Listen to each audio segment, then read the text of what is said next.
The morning sun cast long shadows across the cobblestone plaza in front of Buckingham Palace. Tourists gathered behind the metal barriers, cameras ready, hoping to catch a glimpse of the famous changing of the guard ceremony. Among the crowd was 8-year-old Emma Collins, her blonde pigtails bouncing as she clutched her mother's hand tightly. Emma had been dreaming of this moment for months.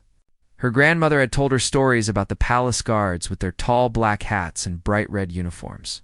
She had saved pictures from magazines and stuck them on her bedroom wall back in Manchester.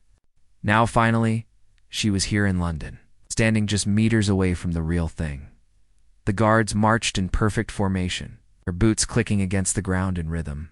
Emma's eyes went wide with wonder. She tugged at her mother's sleeve, pointing excitedly at the soldiers. Her mother Sarah smiled down at her daughter, grateful for this rare moment of joy. Money had been tight since the divorce, but she had scraped together enough for this trip. Seeing Emma's face light up made every sacrifice worth it. Next to them in the crowd stood a man wearing a dark jacket and sunglasses, despite the overcast weather. His name was Marcus Webb, though nobody there knew him. He kept his hands buried deep in his pockets, his jaw clenched tight. His eyes darted nervously from the guards to the crowd and back again. Sweat beaded on his forehead even though the October air was cool. Marcus had been watching the palace for 3 days now. He had studied the guard rotations, the camera positions, the crowd patterns. People thought he was just another tourist, snapping photos and buying souvenirs. But Marcus had a different purpose. The voices in his head had been getting louder lately, telling him things, commanding him to act. He had stopped taking his medication 2 months ago. The pills made him feel numb, disconnected. Without them, everything felt raw and urgent. Standing directly in front of the palace gates was guard James Peterson, rifle held firmly across his chest. He had been in the Queen's Guard for 4 years now. People often thought the guards were just for show, frozen statues in fancy uniforms. But James was a trained soldier who had served in Afghanistan. He knew real danger when he saw it. As the ceremony continued, James noticed the man in the dark jacket. Something about his behavior set off alarm bells. The way he stood still while everyone else moved, the way his hands stayed hidden, the way his eyes fixed on the crowd with an intensity that seemed wrong. James kept his face expressionless, as training demanded, but his awareness sharpened. He shifted his weight slightly, ready to move if needed. Emma wiggled free from her mother's grip and pressed closer to the barrier. She wanted to see everything, to remember every detail. Her small hands gripped the cold metal as she stood on her tiptoes. The other tourists smiled at her enthusiasm. An elderly Japanese couple even stepped aside to give her a better view. Sarah fumbled with her phone, trying to capture a photo of Emma with the palace in the background. She was so focused on getting the perfect shot that she didn't notice the man in the dark jacket moving closer to them. Marcus pushed through the crowd, his breathing becoming heavier. The voices were screaming now, filling his head with confusion and anger. He saw Emma at the barrier, so small and innocent, and something in his fractured mind fixated on her. In his delusion, he believed she was part of a conspiracy, a threat that needed to be eliminated. His hand closed around the hunting knife in his jacket pocket. The blade was 7 inches long, sharp enough to cut through rope in his camping trips. But those trips felt like memories from another lifetime, back when his thoughts were clearer. James Peterson's eyes locked onto the suspicious man. Years of military training had taught him to read body language, to spot threats before they materialized. The man's shoulder dipped slightly as his hand moved inside his jacket. That single motion told James everything he needed to know. Time seemed to slow down. Marcus pulled the knife from his pocket, the blade catching the dull morning light. Tourists around him gasped and stumbled backward. A woman screamed. Sarah turned at the sound, her phone slipping from her hands and clattering on the ground. Marcus lunged toward Emma, the knife raised. His face was twisted with confusion and determination. Emma froze, not understanding what was happening, her 8-year-old mind unable to process the danger. She looked up at the man with the knife, her brown eyes wide with fear. Sarah screamed her daughter's name and reached out. She was too far away, her fingers grasping at empty air. The crowd erupted in chaos. People ran in different directions, some trying to get away, others pulling out their phones to record. James didn't hesitate. In one fluid motion, he raised his SA-80 rifle and aimed directly at Marcus. The weapon that tourists thought was merely ceremonial was fully loaded and ready to fire. His finger moved to the trigger. His training took over completely. There was no time for warnings, no time for negotiations. A child's life hung in the balance. The other guards reacted instantly, moving into defensive positions. One spoke rapidly into his radio, calling for backup. But James knew backup wouldn't arrive in time. This was happening now, and he was the only thing standing between a little girl and a knife. Marcus was 3 feet from Emma when he heard the metallic click of the rifle being readied to fire. The sound of James chambering around cut through the chaos like thunder. Marcus froze mid-step, his knife still raised. He turned his head slowly and found himself staring directly down the barrel of James's rifle. The guard's face remained calm, but his eyes were ice-cold and absolutely focused. For a moment, the entire plaza seemed to hold its breath. Emma stood paralyzed at the barrier, tears streaming down her cheeks. Sarah had finally reached her daughter and pulled her back, wrapping both arms around the little girl and turning her body to shield her. Marcus's hand trembled. The knife wavered in the air. Through the fog of his confused thoughts, one thing became crystal clear. If he moved 1 more inch toward that child, he would die. The guard's finger was already on the trigger. There would be no second chance, no warning shot. 2 more guards rushed forward from their positions, moving with military precision. They kept their rifles trained on Marcus while approaching from different angles. One of them barked orders in a commanding voice that cut through the crowd noise. Marcus blinked rapidly, the knife still in his hand. Part of him wanted to drop it. Part of him still heard the voices urging him forward. James never lowered his rifle. His aim remained steady, locked on the center of Marcus's chest. He had been trained for this exact scenario. Neutralize the threat. Protect innocent lives. He could take the shot right now and be completely justified. His finger applied slight pressure to the trigger. Ready to fire at any movement, the crowd had scattered to the edges of the plaza. Some people crouched behind benches and trash bins. Others recorded everything on their phones, their hands shaking. A child somewhere in the crowd was crying. Police sirens wailed in the distance. Growing louder with each passing second, Marcus looked at the knife in his hand as if seeing it for the first time. His face crumpled with confusion. Where was he? What was he doing? The voices that had been so loud moments ago suddenly went quiet. He looked at the little girl clinging to her mother, both of them sobbing with fear. He looked at the guards surrounding him, their weapons ready to end his life. The knife slipped from his fingers and clattered onto the cobblestones. Marcus dropped to his knees, his hands moving to cover his face. He began to sob, deep shaking sounds that came from somewhere broken inside him. The guards moved in immediately, forcing him face down on the ground. One pressed a knee into his back while another secured his hands with zip ties. James finally lowered his rifle, but his body remained tense and alert. He watched as his fellow guards secured the suspect, checking for additional weapons. Only when Marcus was completely restrained did James allow himself to take a deep breath. His hands were steady.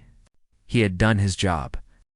Police cars screeched to a halt around the plaza, their blue lights flashing. Officers jumped out and took control of the scene, cordoning off the area with yellow tape. Paramedics arrived moments later, rushing toward Emma and Sarah to check if they were hurt. Sarah refused to let go of her daughter, holding Emma so tightly the little girl could barely breathe. Detective Sarah Mitchell was the first senior officer on the scene.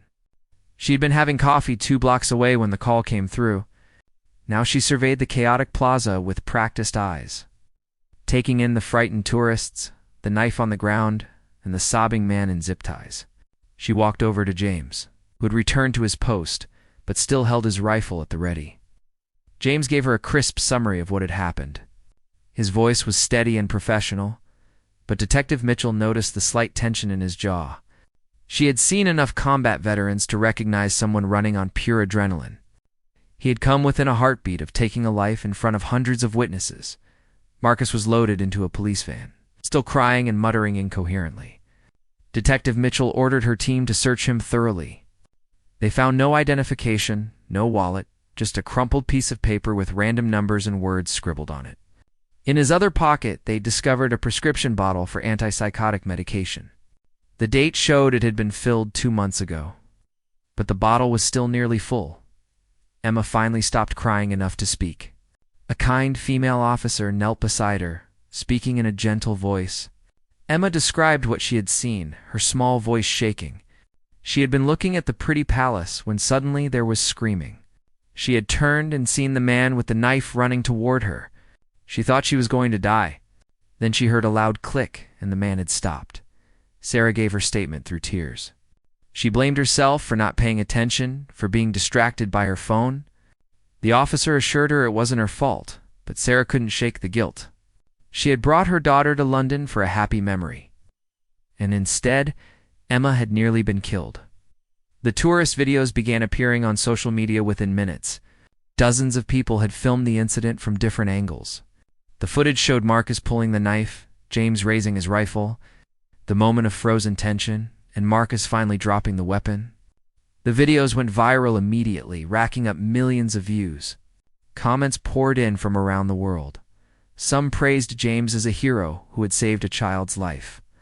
Others questioned why he hadn't fired, arguing the threat was clear. Some criticized the guards for having loaded weapons at a tourist site. The debate raged across Twitter and Facebook, while James stood at his post, still on duty. Trying to block out everything except his training, his commanding officer arrived and pulled him aside briefly. James expected to be relieved of duty, sent for psychological evaluation, maybe even disciplined for drawing his weapon on a civilian. Instead, his officer gripped his shoulder firmly and said simply, "Good work, Peterson. You saved that girl's life." The investigation moved quickly.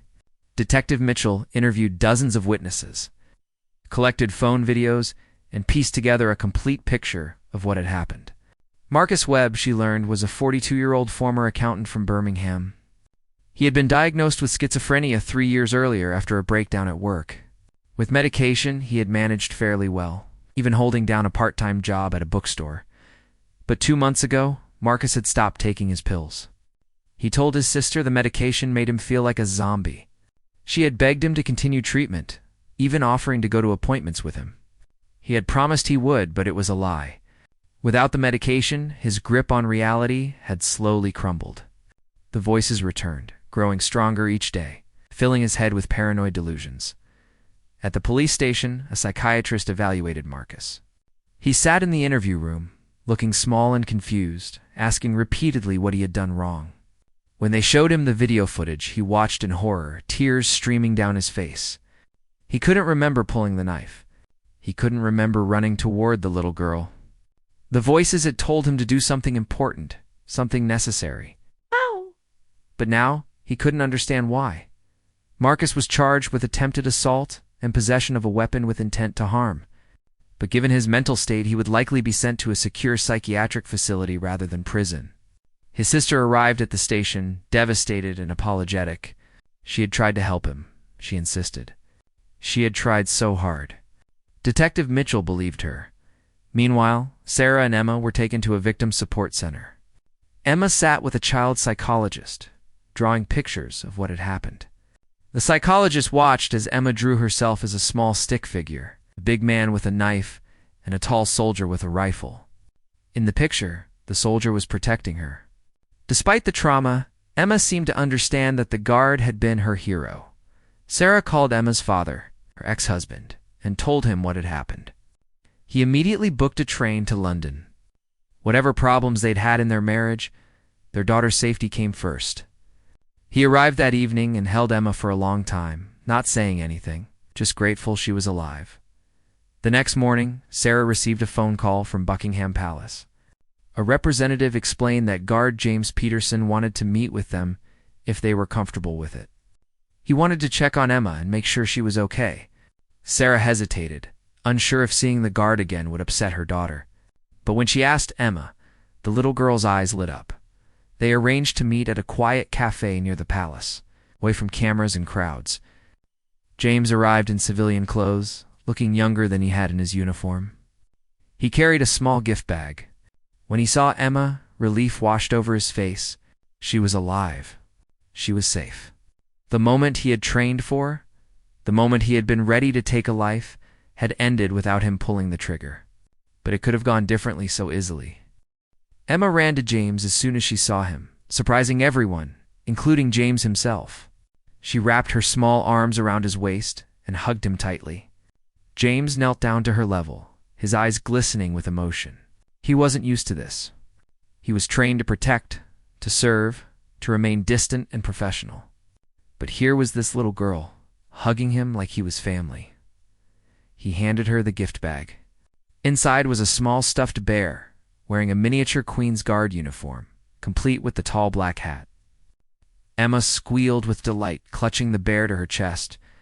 James also gave her a signed photograph of himself in full uniform, standing at his post. On the back, he had written, "To Emma, the bravest girl I know. Stay strong. Guard James Peterson." They sat together at a corner table while Sarah ordered tea and hot chocolate. James explained to Emma that what had happened wasn't her fault.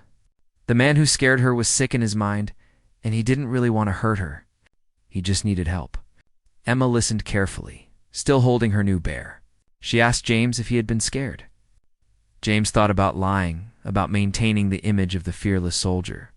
Instead, he told her the truth. Yes, he had been scared. Scared he might not be fast enough. Scared he might fail to protect her.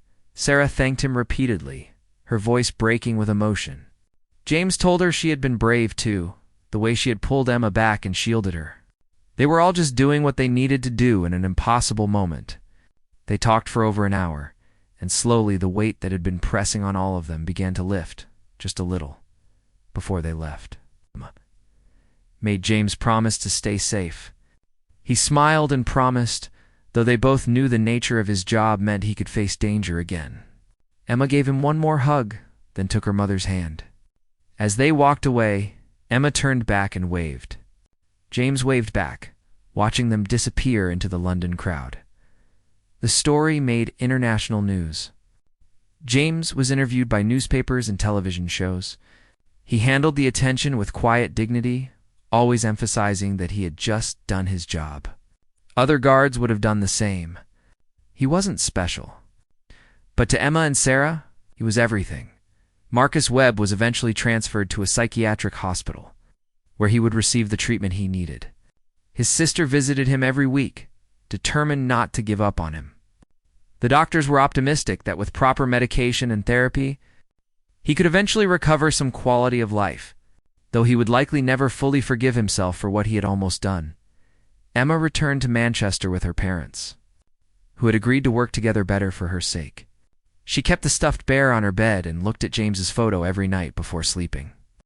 The nightmares came sometimes, but they grew less frequent. She was getting counseling, learning to process what had happened. She was stronger than anyone had expected. James went back to his post at Buckingham Palace, standing tall in his red uniform and bearskin hat. Tourists snapped photos, not knowing they were looking at the guard who had saved a little girl's life. He stood there through rain and sun, watching over the palace and the people who came to visit. And every time he saw a small girl with pigtails in the crowd, he remembered Emma. He remembered why he served.